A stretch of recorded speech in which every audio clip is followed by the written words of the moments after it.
Eu cheguei em Ituiutaba quando meu pai já estava debaixo da terra.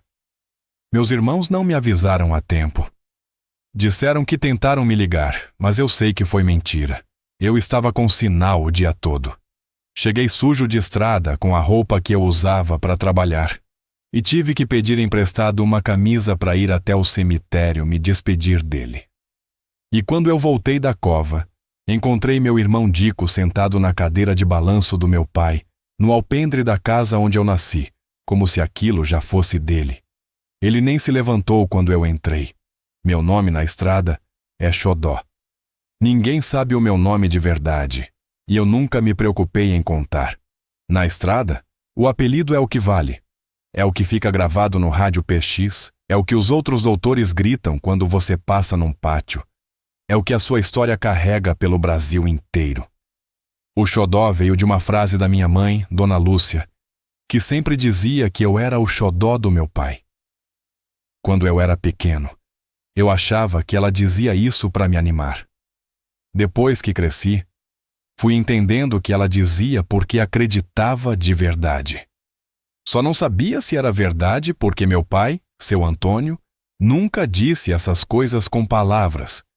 Seu Antônio era homem de trabalho, de apertar a mão em vez de abraçar, de colocar o prato cheio na mesa e achar que aquilo já era suficiente para dizer tudo. Levei anos para entender que tipo de amor era aquele, o que não saía pela boca, que não vinha em forma de palavra. Mas aprendi a ler o amor do meu pai, na forma como ele cuidava da muriçoca, na forma como ele apertava o volante quando estava preocupado com algum de nós, na forma como ele parava na beira da estrada quando via alguma coisa que não estava certa, mesmo que não fosse problema dele. Homem que para ajudar desconhecido na beira da estrada não precisa de discurso para provar que tem coração. A muriçoca é uma Mercedes-Benz L1111 vermelha, ano 78. Meu pai a comprou quando eu tinha uns 5 anos e chamava ela de muriçoca porque dizia que ela era pequena, mas mordia fundo. Era verdade. Aquele motor berrava numa subida íngreme, engolia barro, aguentava peso e saía de qualquer atoleiro que um caminhão maior deixava para trás. Quando meu pai não aguentou mais a cabine, os joelhos pediram descanso, a vista começou a trair. Ele me passou a muriçoca nas mãos. Não com cerimônia, não com discurso. Só chegou um dia com a chave e disse que ela era minha agora. Eu tinha 22 anos. Segurei aquela chave e senti um peso que não era do metal. Ela ainda cheira a ele. Mesmo depois de tantos anos com o couro do banco desbotado e o painel riscado pelo tempo, tem alguma coisa dentro da cabine que ainda é dele. Os doutores da estrada entendem isso. A gente passa tanto tempo dentro de um caminhão que o bicho vira parte da gente. Quando eu ligo o motor dela de madrugada e o ronco dela enche o silêncio, é como ouvir alguma coisa que sempre vai existir, mesmo quando muita coisa tiver acabado. Eu estava vindo do sul quando o telefone tocou.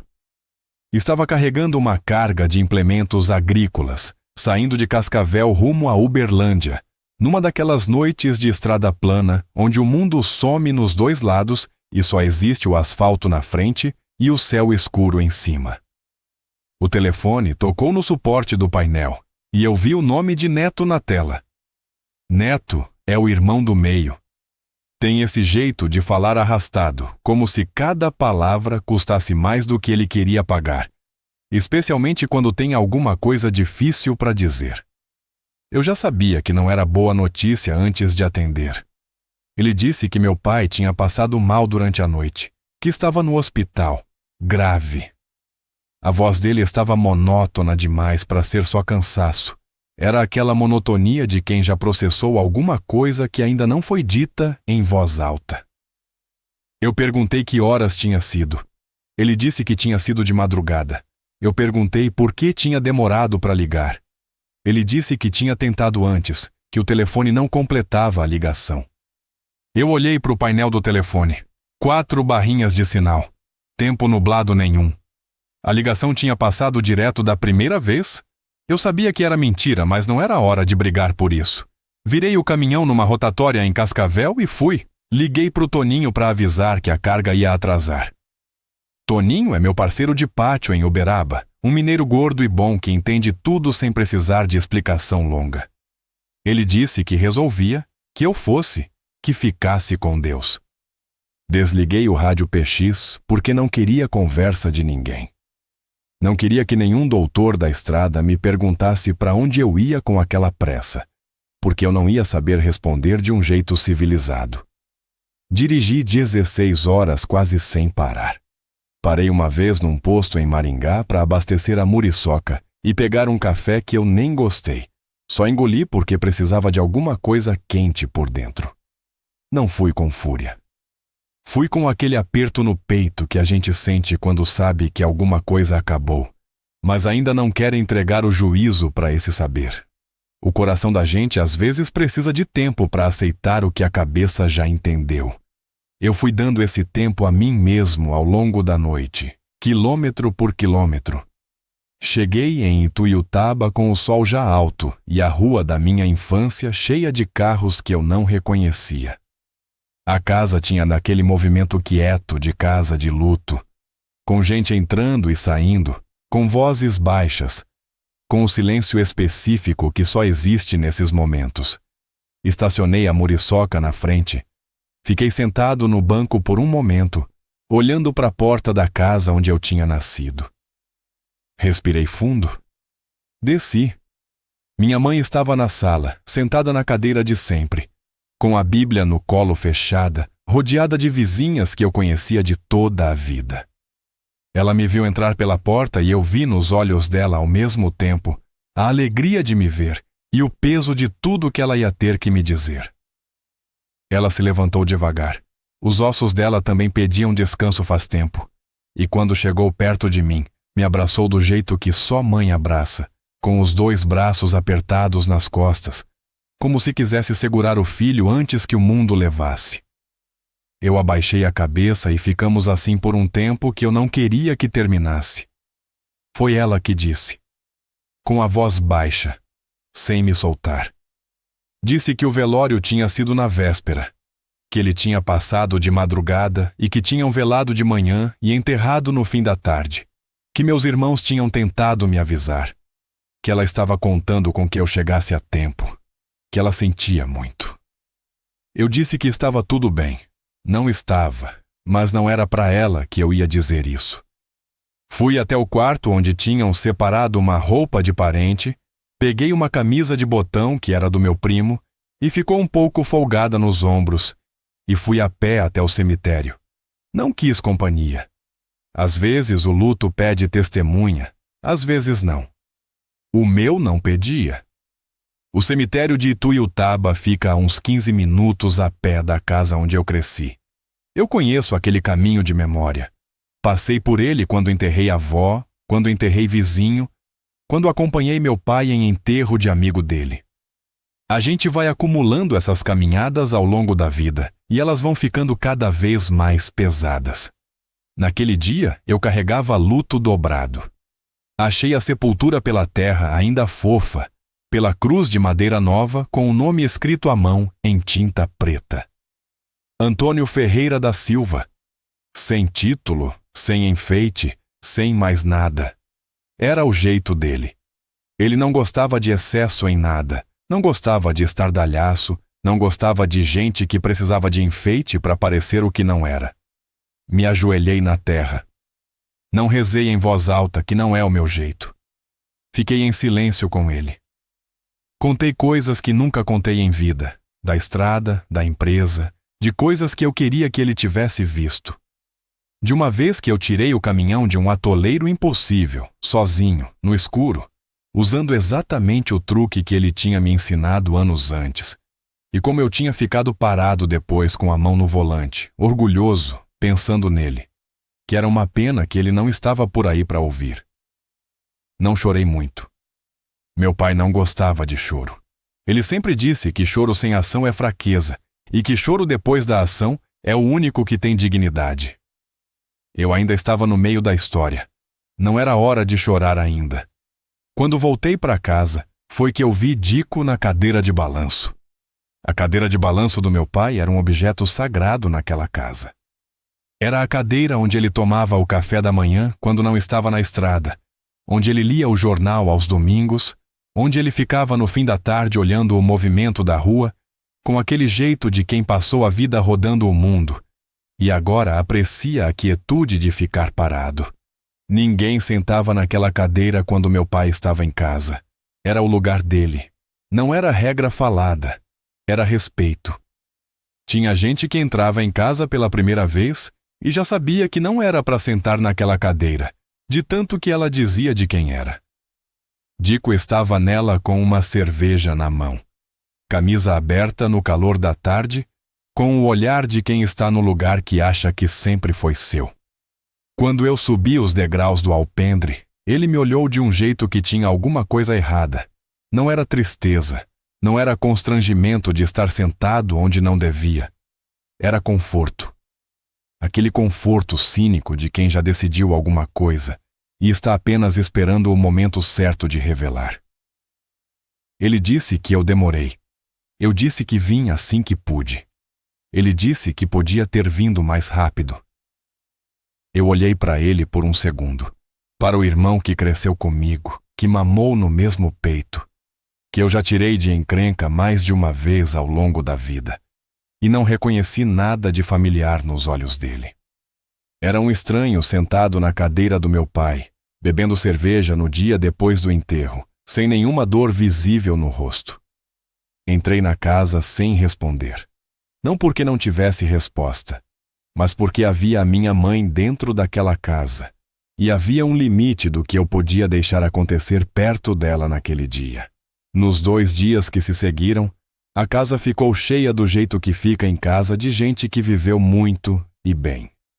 Parente que eu não via faz anos, vizinho de toda a vida, gente da igreja da minha mãe, amigo do meu pai que veio de cidade distante só para dar um abraço e deixar um envelope dobrado na mão da dona Lúcia sem querer troco. Era o jeito dos mais velhos de mostrar respeito. A estrada cria esse tipo de rede. Gente que nunca foi da mesma família, mas que carrega o mesmo tipo de história.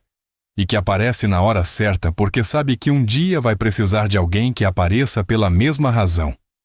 Binha ficou pela casa durante esses 2 dias sem falar muito comigo. Binha é o mais novo dos meus irmãos e o mais difícil de entender.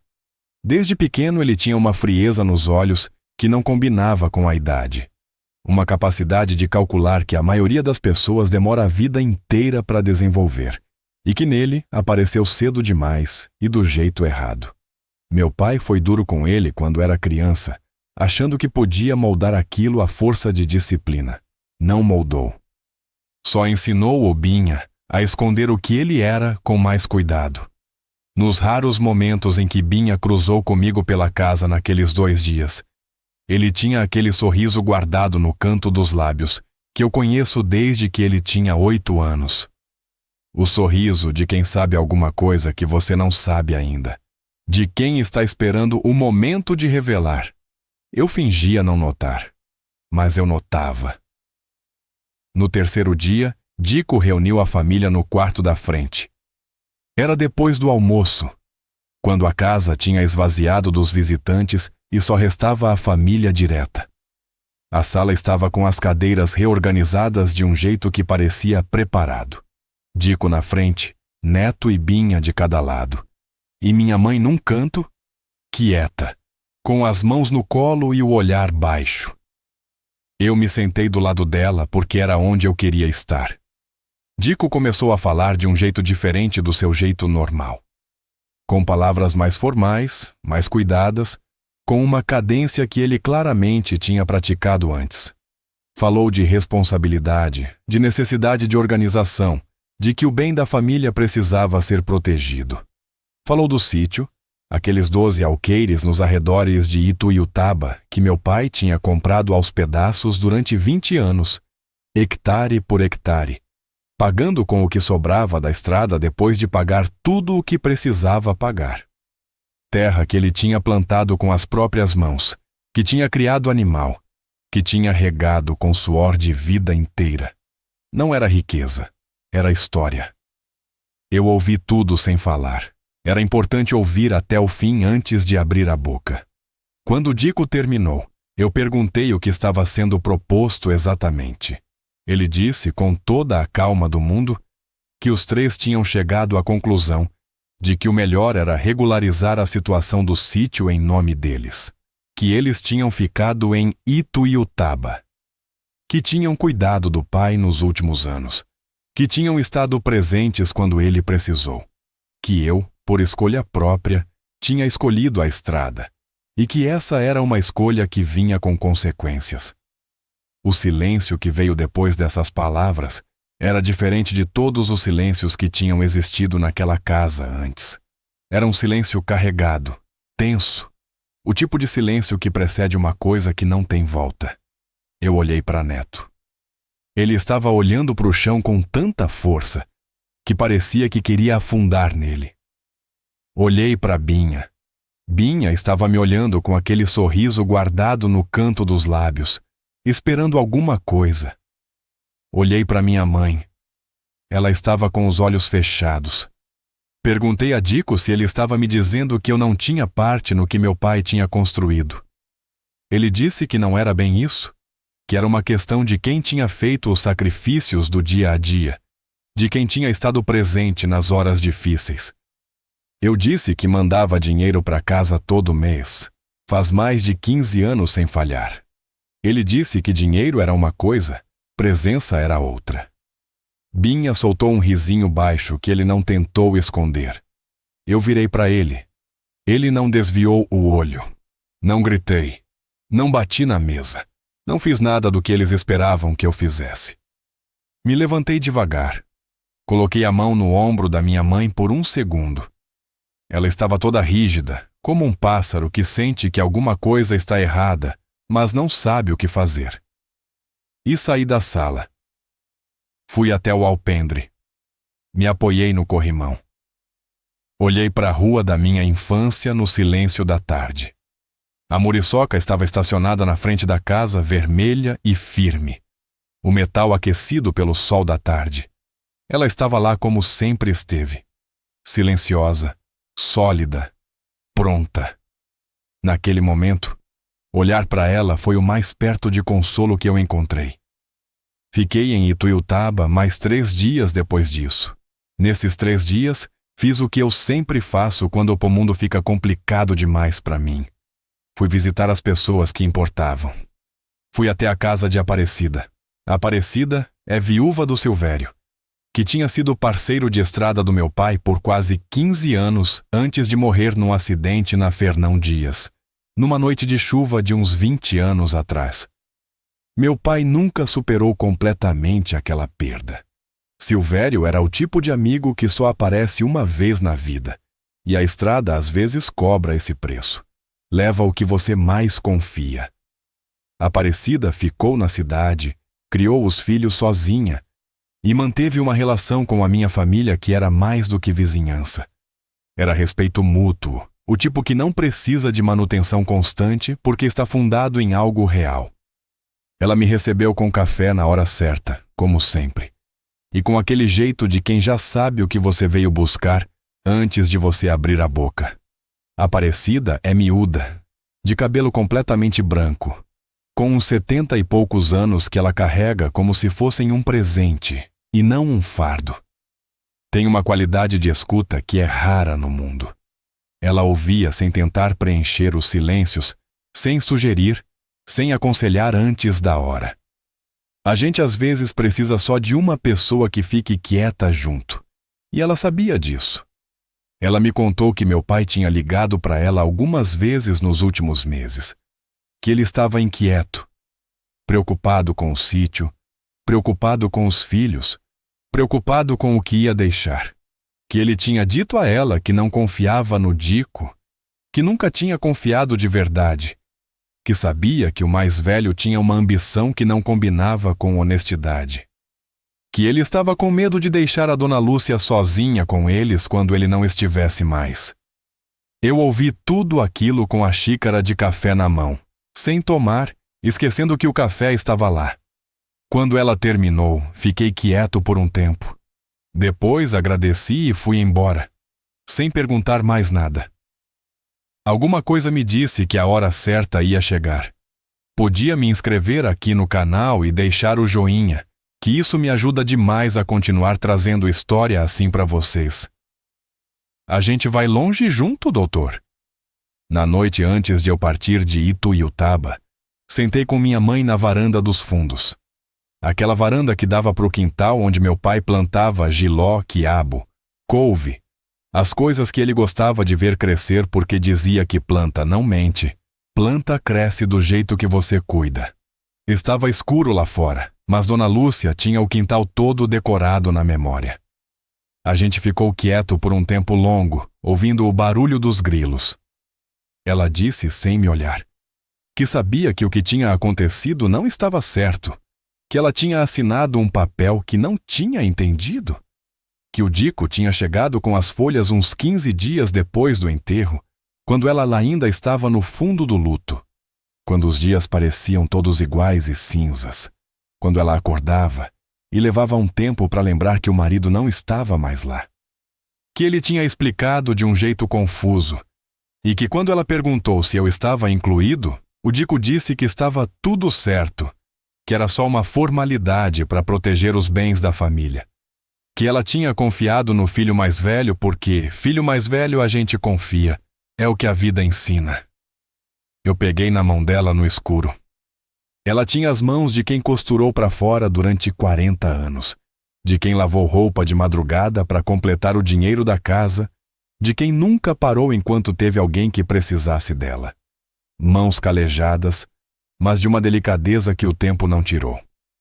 Disse a ela que não tinha culpa, que aquilo não era dela, que ela tinha sido enganada por gente que não devia enganar ela.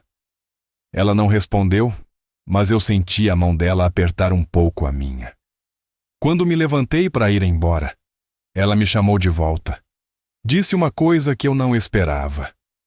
Disse que o seu Antônio tinha deixado alguma coisa com a Ana Aparecida, que ele tinha ido lá 2 meses antes de morrer com um envelope, que ela não sabia o que estava dentro, que ele tinha dito que era pro caso de alguma coisa dar errado, que ela estava guardando aquilo faz tempo, sem saber se era certo mexer. Mas que depois de tudo o que tinha lhe acontecido, ela achava que eu precisava saber. Eu fiquei parado na porta olhando para ela no escuro da varanda. Ela estava pequena naquela cadeira, menor do que eu me lembrava dela da infância. Não é que os pais encolhem. É que a gente deixa de ser criança e passa a ver o tamanho real deles, e o tamanho real deles é humano, e humano é frágil às vezes. Disse que ia lá na Aparecida antes de partir. Ela disse: "Vai, meu filho, vai." Parti antes do amanhecer na manhã seguinte. Mas antes de sair de Ituiutaba, bati na porta da Aparecida com o céu ainda escuro. Ela abriu como se não tivesse dormindo, ou como se tivesse me esperando. Me levou para a sala sem muita conversa, foi até um cômodo dos fundos e voltou com um envelope pardo, dobrado ao meio, com um nome escrito à mão do lado de fora. Era o meu nome. Não o apelido da estrada. O nome de verdade. Aquele que só as pessoas que me conhecem de fato sabem. Fiquei olhando para o envelope por um momento antes de agarrar. A Aparecida disse que podia sair se eu quisesse ficar sozinho. Eu disse que ficasse. Abri devagar. Eram 3 folhas de caderno, escritas com a letra do meu pai. Quem conheceu seu Antônio sabe que ele aprendeu a ler e escrever tarde, na vida adulta, e que a letra dele era grande, um pouco inclinada, com as letras separadas como se cada uma precisasse de espaço próprio para existir. Escrever era um esforço físico para ele.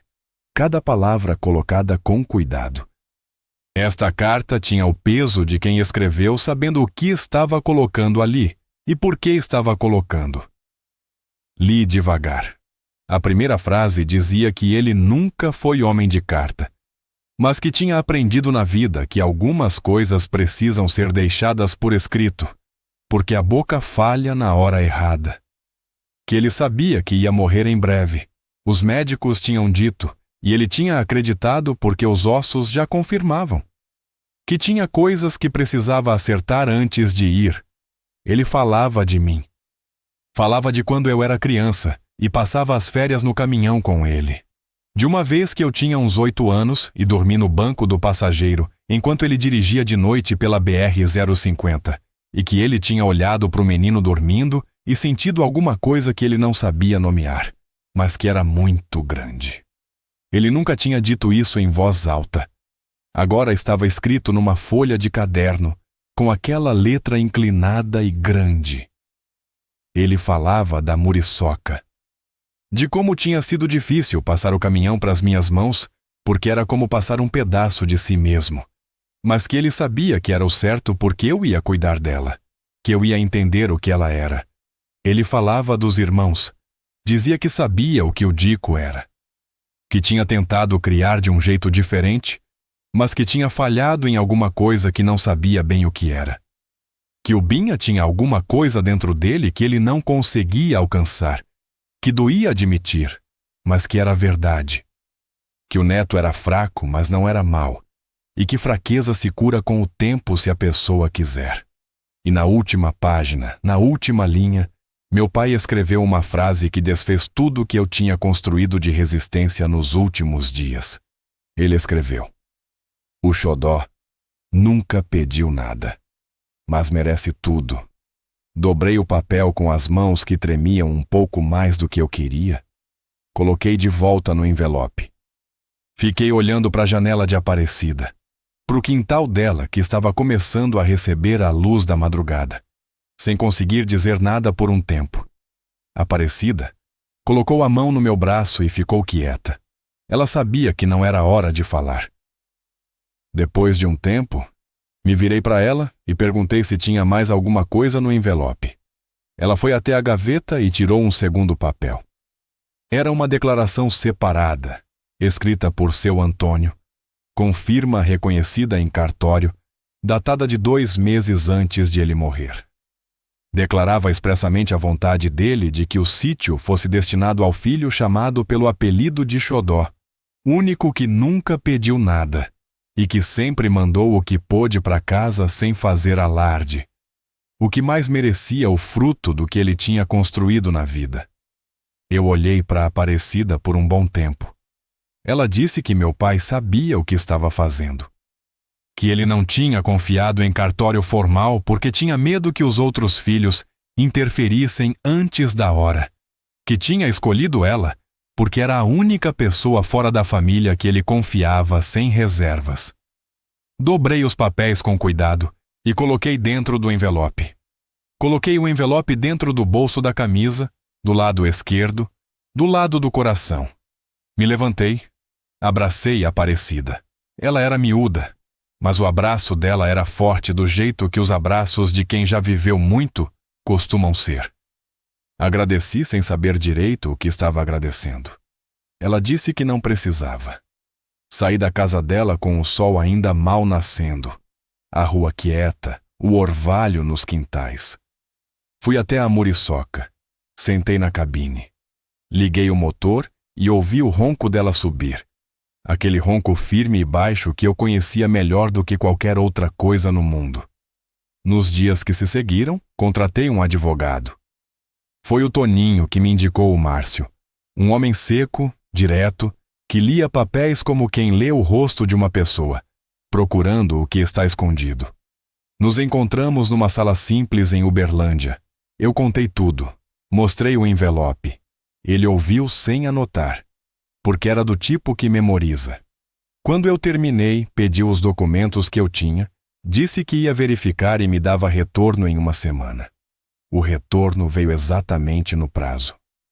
Ele me explicou que o sítio havia sido transferido para os 3 irmãos por instrumento particular assinado pela minha mãe, onde ela declarava ser a única herdeira e cedia os direitos.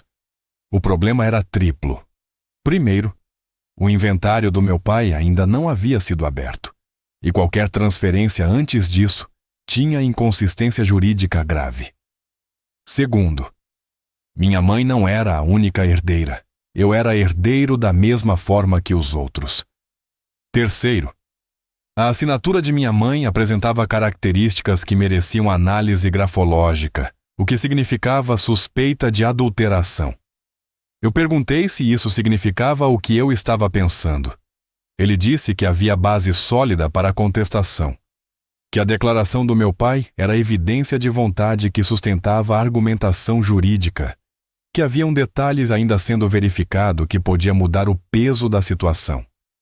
Pediu que eu guardasse os documentos e não falasse com os irmãos sobre nada ainda. Naquela noite, parei a muriçoca num pátio às margens da BR-050, perto de Araguari.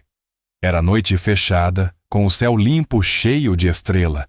O tipo de noite que a estrada dá de presente às vezes, quando tudo está quieto e o mundo parece menor e mais claro. Fiquei olhando para o teto da cabine com os braços cruzados no peito, pensando no meu pai, pensando na última conversa que a gente tinha tido pelo telefone. Tinha sido curta, como todas as nossas conversas. Ele perguntou como estava na estrada. Eu disse que estava boa. Ele disse que ficasse com Deus. Eu disse que ficava. Se eu soubesse que era a última vez, teria dito mais. Mas a gente nunca sabe quando é a última vez. Essa é a parte mais cruel de tudo. Peguei o rádio PX. Chamei o pantaneiro. Ele respondeu depois de 2 chamados com a voz grossa de sempre. Perguntou onde eu estava. Eu disse que estava parado perto de Araguari. Ele perguntou o que tinha acontecido. Eu contei, em resumo. Quando eu terminei, ele ficou quieto por um tempo. Depois disse que na estrada, a gente aprende que o que é da gente, volta. Pode demorar.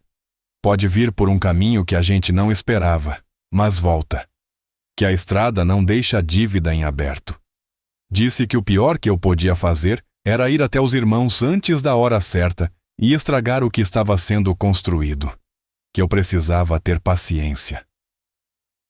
Eu disse que sabia. Desliguei o PX. Fiquei olhando para as estrelas pela janela da cabine. O que eu não sabia ainda era o que estava se movendo em Ituiutaba naquele exato momento. O que eu não sabia era que Dico tinha fechado um acordo preliminar com uma empresa de mineração, interessada nas terras do sítio, com prazo de 30 dias para assinar o contrato definitivo de compra e venda.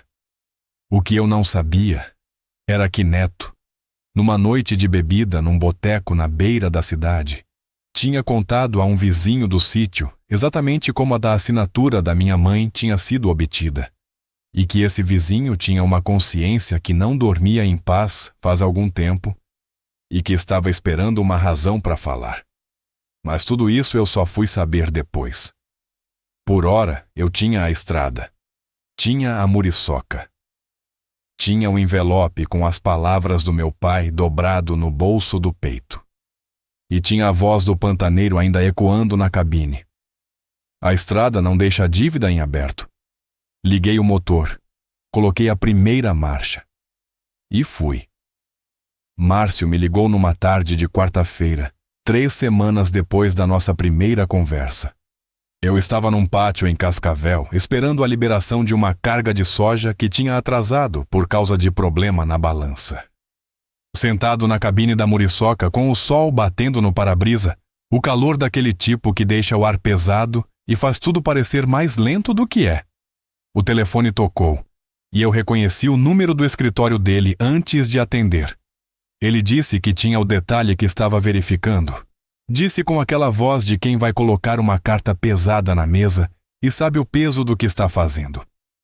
Tinha um vizinho do sítio, um homem chamado Honório, sitiante da propriedade de lado, que tinha procurado o escritório dele por conta própria, depois de tomar conhecimento de que havia um advogado investigando a transferência. Honório tinha estado presente numa tarde. Havia uns 2 meses antes do meu pai morrer, quando Dico e Binha tinham aparecido na casa do sítio com os papéis. Ele estava na cerca, trabalhando, e ouviu parte da conversa pela janela aberta. Ouviu o Binha dizendo à minha mãe que ela precisava assinar logo porque o advogado estava esperando, que era só uma formalidade, que o xodó já estava ciente e concordava. E ouviu minha mãe perguntando se eu tinha ligado, E o Binha dizendo que eu tinha ligado sim, que estava tudo combinado. Eu fechei os olhos por um segundo. Márcio disse que Honório estava disposto a testemunhar. Que ele tinha vivido do lado do sítio do meu pai por 30 anos, que tinha respeito pelo seu Antônio, e que a consciência não estava deixando ele dormir direito desde que soube o que tinha sido feito. Que ele não queria saber de dinheiro, não queria saber de processo, só queria falar o que tinha visto e ouvido e deixar a justiça decidir. Eu agradeci ao Márcio com uma voz que não estava completamente firme. Ele disse que ia seguir em frente com a contestação formal e que eu precisava ter paciência, que processo leva tempo. Desliguei. Fiquei com o telefone na mão por um tempo, olhando para o painel da muriçoca. O ponteiro do combustível, o velocímetro parado no zero, o cheiro de óleo e couro velho que era o perfume dela. Pensei no Honório, esse homem que eu mal conhecia de vista, que tinha dormido mal durante meses porque tinha visto uma coisa errada acontecer e não tinha conseguido ficar quieto com isso. Tem gente assim no mundo. A gente às vezes acha que não tem mais, mas tem. Aparece nas horas que a gente menos espera, do jeito que a gente não imaginava. Naquela noite, liguei para minha mãe. Ela atendeu com a voz cansada de quem já não dorme muito bem faz tempo. Eu não contei tudo. Contei só que estava tomando providências, que ela não precisava se preocupar, que as coisas iam se resolver. Ela ficou em silêncio por um tempo. E depois disse uma coisa que ficou. Disse que o pai ia gostar de saber que eu estava tratando aquilo. Que ele ia ficar em paz sabendo. Eu disse que tomara. Ela disse que não era tomara não, que era certeza. Os meses que se seguiram foram de trabalho e de espera. Trabalhar eu sabia fazer. Esperar era mais difícil. A estrada ajudava nessa parte. Quando você está na cabine de madrugada, com o asfalto desdobrando na frente e o resto do mundo dormindo, a cabeça organiza as coisas de um jeito que ela não consegue fazer quando você está parado. Eu processava muito nessas horas. O que tinha sido feito, o que estava sendo feito, o que ia ser feito. Ia juntando os pedaços. Numa noite em que eu estava cruzando o sul de Goiás, o Coruja entrou no PX. O Coruja é um paulistano magro que dirige de noite por escolha, porque diz que a estrada de noite conta a história. A gente cruzou em muito pátio ao longo dos anos e tem aquele tipo de confiança que a estrada cria entre doutores que se respeitam sem precisar de muita explicação. Ele perguntou como eu estava. Eu disse que estava indo. Ele disse que tinha ouvido alguma coisa, pelo PX, de que eu tinha passado por coisa difícil. A estrada é assim. A notícia corre sem que a gente passe. Eu confirmei, sem detalhar muito. Ele ficou quieto um pouco e depois contou que tinha visto um caminhão capotado na beira de uma estrada e que tinha parado para ajudar. O motorista estava vivo, mas machucado. Enquanto ele esperava o socorro chegar, o homem ficou falando de família, de filho que não via faz tempo, de briga que não tinha resolvido, que ia resolver quando chegasse em casa, que sempre ia resolver quando chegasse em casa. O Coruja disse: "Doutor, a gente sempre adia o que é importante. Fica para depois. Fica para quando tiver tempo. Só que às vezes não tem depois." Eu fiquei quieto ouvindo aquilo na cabine escura, com a estrada passando embaixo da muriçoca, e a voz do Coruja chegando pelo PX com aquela clareza que as vozes têm quando tudo está quieto em volta. Ele tinha razão. Eu tinha adiado muita coisa com o meu pai. Muita conversa que eu achei que ia ter depois. Depois que nunca chegou a tempo. Mas eu não podia carregar aquilo como culpa. Meu pai também era homem de poucos afetos ditos em voz alta. A gente tinha se amado do jeito que sabia.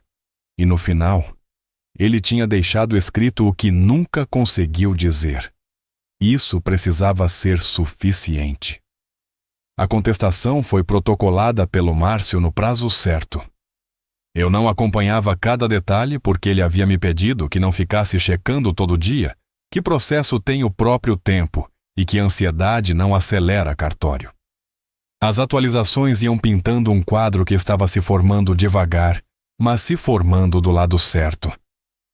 A análise grafológica da assinatura da minha mãe confirmou o que Márcio suspeitava. Havia sinais de que a assinatura tinha sido obtida sob condições que comprometiam a livre manifestação de vontade. A assinatura tinha sido tirada de uma mulher em estado de luto agudo, desorientada, que não entendia o que estava assinando. O testemunho do Honório reforçava isso. Ele tinha ouvido com os próprios ouvidos o Binha mentindo para minha mãe, dizendo que eu já estava ciente e de acordo. O inventário do meu pai também foi aberto formalmente, e quando abriu, o que estava nele era claro. Eu era herdeiro legal da mesma forma que os 3 irmãos, com direito igual ao quarto da herança.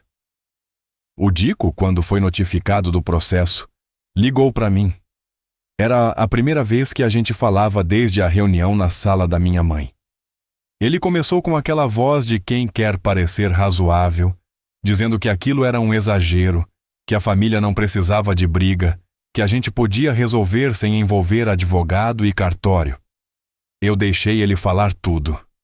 Quando terminou, eu disse que o assunto estava com o meu advogado, que qualquer proposta ia ter que passar por ele. E desliguei. Ele tentou de novo no dia seguinte. Eu não atendi. Binha mandou mensagem. Uma mensagem longa, cheia de palavras que ele claramente tinha escolhido com cuidado, misturando ameaça velada com apelo emocional, dizendo que eu estava destruindo a família, que o pai não ia querer isso, que eu deveria ter vergonha. Eu li tudo até o fim. Guardei a mensagem. Mandei para o Márcio. Ele disse que era útil. Neto não entrou em contato. O silêncio do Neto era o silêncio de quem sabe que está no lado errado e não tem coragem de encarar. Foram mais 3 meses assim. Trabalho, estrada, espera.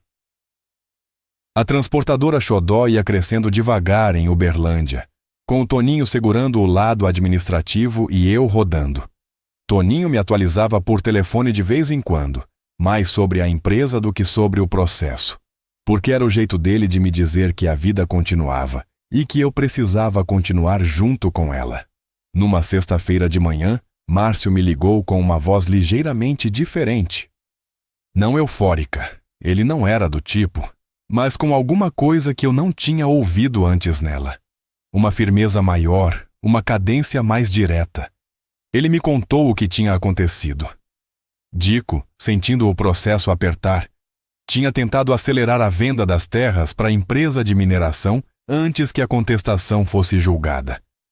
Tinha ido ao cartório com toda a documentação para registrar a transferência em nome da mineradora.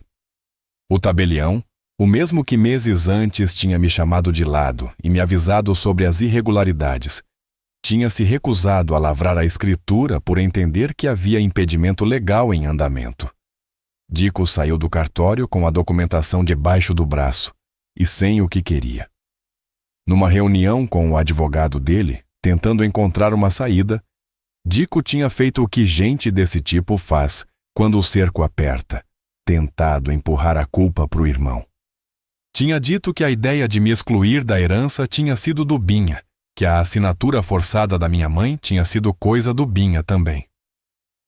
O advogado de Dico registrou isso.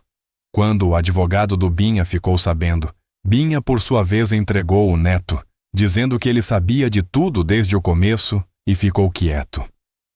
Os 3 irmãos, em menos de uma semana, tinham se destroçado entre si na tentativa de reduzir a própria exposição. Márcio disse que isso era o melhor que podia ter acontecido do ponto de vista jurídico, que quando a parte contrária começa a se fragmentar e se contradizer, o processo acelera, que o caminho estava mais limpo. Eu ouvi tudo aquilo sentado num banco de praça em Uberlândia, porque eu estava a pé naquele dia, tinha ido a pé ao escritório do Márcio e estava voltando. O sol batia forte, As árvores faziam sombra insuficiente, e eu estava ouvindo que aquilo que os meus irmãos tinham construído juntos estava desmoronando sobre eles por causa do peso da própria maldade. Não senti prazer. Eu quero ser honesto nisso. Não foi alegria o que eu senti. Foi alguma coisa mais funda e mais quieta. Era a sensação de que o mundo estava corrigindo alguma coisa que tinha sido colocado torto. Era a sensação que eu imagino que meu pai teria chamado de justiça divina. Não a que a gente pede gritando, mas a que chega em silêncio, pelo caminho que ela escolhe, na hora que ela decide. Liguei para o Toninho quando saí da praça. Contei. Ele ficou quieto por um tempo e depois disse que sabia que ia dar certo. Que homem que trabalha direito a vida inteira não fica sem o que é seu. Eu disse que ainda não estava encerrado. Ele disse que estava quase, e que quase era o suficiente para dormir bem essa noite. Dormi bem. O processo levou mais 2 meses para ser concluído. O testemunho do Honório foi prestado de forma clara e firme. A declaração do meu pai foi juntada aos autos. A análise grafológica foi aceita. O inventário foi homologado com a minha participação como herdeiro. E a transferência irregular do sítio foi anulada por decisão judicial. O sítio voltou para a família. O que na prática significava que voltou para mim, dado que era a minha parte que tinha sido subtraída. Quando Márcio me ligou com a sentença na mão, eu estava na estrada, vindo de uma entrega em Goiânia. Era tarde da tarde, com o sol começando a cair no horizonte. Aquele laranja intenso que a gente vê tanto na estrada que passa a taxar que é banal, mas que nunca é banal de verdade. Encostei a muriçoca no acostamento e fiquei ouvindo o Márcio ler os pontos principais da sentença com aquela voz seca e direta que eu já tinha aprendido a gostar. Quando ele terminou, agradeci. Ele disse que tinha sido um prazer, que tinham o direito, tinham as provas e tinham um juiz que leu direito. Disse que eu estava de parabéns. Eu disse que o parabéns era dele e do Honório. Desliguei. Fiquei sentado no acostamento com o motor frio, o sol descendo lá fora, e aquele silêncio que a muriçoca tem quando está parada e o mundo está quieto em volta. Coloquei a mão no painel dela. A lataria ainda estava morna do sol da tarde. Pensei no meu pai comprando aquela terra hectare por hectare ao longo de 20 anos, economizando do que sobrava, nunca reclamando, construindo alguma coisa que pudesse deixar. Não porque queria mostrar que tinha chegado a algum lugar, mas porque ele era daqueles homens que acreditam que o trabalho precisa deixar marca, que a passagem de um homem pelo mundo precisa ter peso. Ele deixou. A terra estava de pé, o nome estava limpo, e as palavras que ele tinha escrito numa folha de caderno ainda estavam no bolso do meu peito. Fui a Ituiutaba na semana seguinte. Fui de dia dessa vez, não de madrugada. Cheguei na hora do almoço, com o sol alto, e estacionei a muriçoca na frente da casa da minha mãe. Ela estava na varanda dos fundos quando eu entrei pelo corredor. Ouvi a minha voz chamando e veio até a cozinha com aquele passo que ela tem, devagar, mas firme, que é o passo de quem sabe aonde está indo mesmo quando não está com pressa. Eu sentei na mesa da cozinha. Ela colocou o café sem perguntar. E eu contei tudo, do começo ao fim, da forma como ela merecia ouvir, sem poupar detalhe, sem suavizar, mas também sem dramatizar. Os fatos, na ordem em que tinham acontecido, com o desfecho que tinham chegado. Ela ouviu tudo sentada do outro lado da mesa, com as mãos em volta da xícara de café, com os olhos que ora olhavam para mim, ora olhavam para a mesa. Quando eu terminei, ficou quieta por um bom tempo. Então disse que o pai ia ficar em paz agora. Disse com aquela certeza tranquila de quem acredita de verdade, não de quem está tentando se convencer. Eu disse que ia reformar o sítio, que ia plantar o que o pai plantava, que ela podia ir morar lá se quisesse com a Conceição, uma vizinha de confiança que a acompanhava faz anos, que ia contratar alguém para ajudar com a terra e garantir que ela estava bem cuidada. Ela perguntou se eu não ia morar lá. Eu disse que não, que o meu lugar era a estrada, que sempre foi, que eu cuidaria do sítio da mesma forma que o pai cuidava, de longe, mas com cuidado, que ia ser um lugar que existia, que respirava, que tinha a história dele na terra, que eu ia aparecer de vez em quando a estrada passasse perto. Ela ficou olhando para mim por um tempo. Depois disse: "Você é igual a ele." Disse com um sorriso que tinha tristeza e orgulho misturados. O tipo de sorriso que só mãe tem quando está vendo o filho ser o homem que ela sabia que ele ia ser. Eu não soube o que responder para isso. Só segurei a mão dela. Fui até o sítio naquela tarde. Entrei pela porteira de madeira que meu pai tinha feito com as próprias mãos. Passei pelo caminho de terra que levava até a sede. Vi as árvores que ele tinha plantado e que estavam crescidas agora. A mangueira que já dava sombra boa. O pé de jabuticaba que ele tinha plantado quando eu nasci e que estava velho e cheio de cicatriz de colheita. Entrei na casa simples da sede e fiquei parado no meio da sala principal por um tempo. Estava abandonado, um pouco, o jeito que as coisas ficam quando ninguém está cuidando. Mas estava de pé, a estrutura estava firme. O chão de cimento era o mesmo que meu pai tinha mandado fazer quando eu tinha uns 12 anos e que eu tinha ajudado a nivelar num sábado de manhã que eu lembrava com uma clareza que me surpreendeu naquele momento. A terra do plantio estava seca, sem cuidado, mas era boa terra. Meu pai tinha escolhido bem esse pedaço, tinha pagado caro por ele ao longo de 2 décadas e tinha escolhido bem. Peguei um punhado de terra, segurei na mão, soltei devagar. No caminho de volta, parei na cerca e chamei o Honório. Ele estava trabalhando no fim da tarde e me viu vindo pela estradinha de terra. Quando chegou na cerca, estendeu a mão e eu apertei com força. Eu disse que queria agradecer de verdade. Ele disse que não precisava. Que o seu Antônio tinha sido bom vizinho por 30 anos, que o mínimo que ele podia fazer era falar a verdade quando ela precisava ser falada. Disse que dormir mal à noite tem um custo e que o custo de ficar calado estava sendo maior do que o de falar. Eu disse que quando o sítio estivesse funcionando de novo, ele era bem-vindo a qualquer hora. Ele agradeceu com aquele jeito simples de homem que não precisa de muita cerimônia. Voltei para Muriçoca com o sol quase no horizonte. Liguei o motor. Ouvi o ronco dela preencher o silêncio do fim do dia. Na saída de Ituiutaba, passei na frente da casa dos meus irmãos. Não de propósito, era o caminho natural. Vi a janela da casa do Dico acesa, a cortina fechada. Não parei. Não buzinei, não precisava. O que tinha que ser dito, tinha sido dito no cartório, na linguagem que aquele tipo de coisa precisa ser dita. Eu não tinha raiva deles, tinha mágoa. Tinha uma tristeza funda, de quem descobriu que os irmãos que cresceu junto tinham uma fraqueza que nenhum deles conseguiu superar. Mas raiva, a raiva que queima e que pede vingança, essa eu não carregava. Não porque eu era santo, mas porque eu tinha visto o suficiente na estrada para saber que carregar raiva é como carregar excesso de peso no caminhão.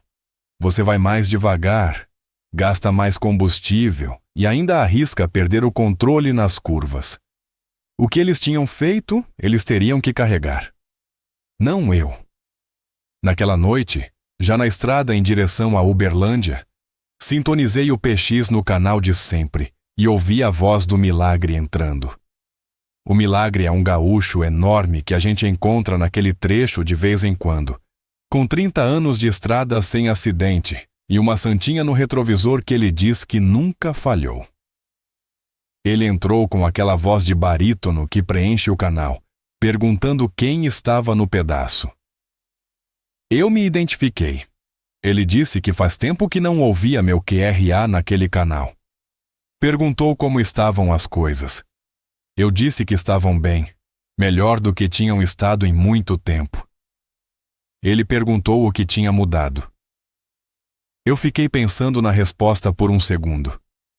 E disse que às vezes a gente passa por uma coisa difícil e acha que está sendo derrubado, mas na verdade está sendo levado de volta para o lugar onde devia estar. Que é difícil ver isso quando está no meio, mas que quando chega do outro lado, faz sentido. O milagre ficou quieto por um momento e depois disse: "É isso, doutor. É exatamente isso. A estrada não leva a gente para lugar errado. Pode torcer muito o caminho, mas chega onde tem que chegar." Desliguei o PX e fui na escuridão com o farol da muriçoca abrindo a estrada. Nos meses seguintes, cumpri o que tinha prometido à minha mãe. Contratei um peão de confiança para cuidar do sítio, um homem chamado Geraldo, indicado pelo próprio Honório, que conhecia a terra daquele lado da cidade e que tinha o tipo de comprometimento que não se compra, só se encontra. Reformei a sede aos poucos, sem pressa, sem luxo. Pintei as paredes, troquei o que estava cedendo, limpei o plantio. Plantei o que meu pai plantava: jiló, quiabo, couve, milho, não para vender, para existir. Minha mãe foi morar no sítio com a Conceição um mês depois. Eu vi ela entrar pela primeira vez na sede reformada e parar no meio da sala com uma expressão que eu nunca vou esquecer. Foi até a janela que dava para o quintal, olhou para fora e disse: "É aqui que eu quero ficar." Eu disse: "Então fica." Ela ficou. Nas semanas que se seguiram, aconteceu uma coisa que eu não esperava. O neto apareceu, sozinho, sem avisar, numa tarde de sábado. Bateu na porta do sítio quando eu estava lá de passagem, fazendo uma vistoria. A minha mãe foi abrir e me chamou com uma voz que não dizia muito. Era a voz dela quando ela não sabia bem o que estava prestes a acontecer. Ele estava diferente, magro, com aquela magreza de quem está carregando o peso que não é do corpo. O rosto tinha envelhecido mais do que os meses justificavam. Tinha olheiras fundas, a barba por fazer, as roupas sem o cuidado de antes. Quando eu apareci na porta, ele tentou dizer alguma coisa e travou. Ficou em silêncio por um momento com a boca entreaberta, como se as palavras tivessem saído, mas a voz não tivesse vindo junto. Depois, fechou os olhos por um segundo, respirou fundo e começou. Disse que sabia que não tinha direito de pedir nada, que não tinha nada que pudesse dizer que mudasse o que tinha feito, mas que não conseguia mais carregar aquilo sem falar, que estava fazendo isso por ele mesmo, não porque esperava receber alguma coisa em troca. Eu deixei ele terminar. Ele disse que sabia que era errado desde o começo, que quando o Dico tinha apresentado o plano, ele tinha sentido um negócio no estômago que não era certo, aquele negócio que aparece quando a gente sabe que está prestes a fazer alguma coisa que não tem volta. Que tinha tentado falar com o Dico e que o Dico tinha atropelado com argumentos que pareciam razoáveis na superfície, mas que por dentro ele sabia que eram errados. Que tinha medo do Binha, não medo físico, mas aquele medo de quem sabe que o outro é capaz de coisas que ele mesmo não seria, e que isso torna o outro perigoso de um jeito diferente. Que era covarde. Disse essa última palavra com uma clareza que me surpreendeu. Covarde, como se tivesse procurado a palavra certa por meses e aquela fosse ela, e ao encontrá-la sentisse ao mesmo tempo alívio e vergonha. Eu fiquei olhando para ele por um tempo.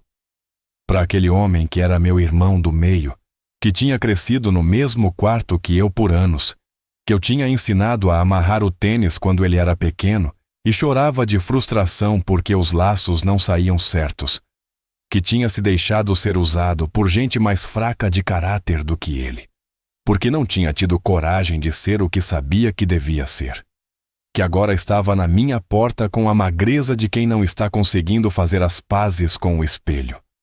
Eu senti coisas. Senti mágoa.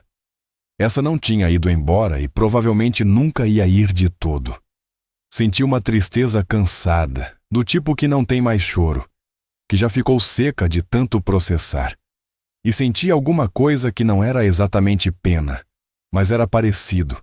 O reconhecimento de que aquele homem estava sofrendo e que o sofrimento dele era real, mesmo que a origem fosse escolha que ele mesmo tinha feito. Eu não disse que estava tudo bem, porque não estava. Não fingi que sim. Mas também não chutei ele embora. Deixei o silêncio ficar por um momento e depois falei devagar.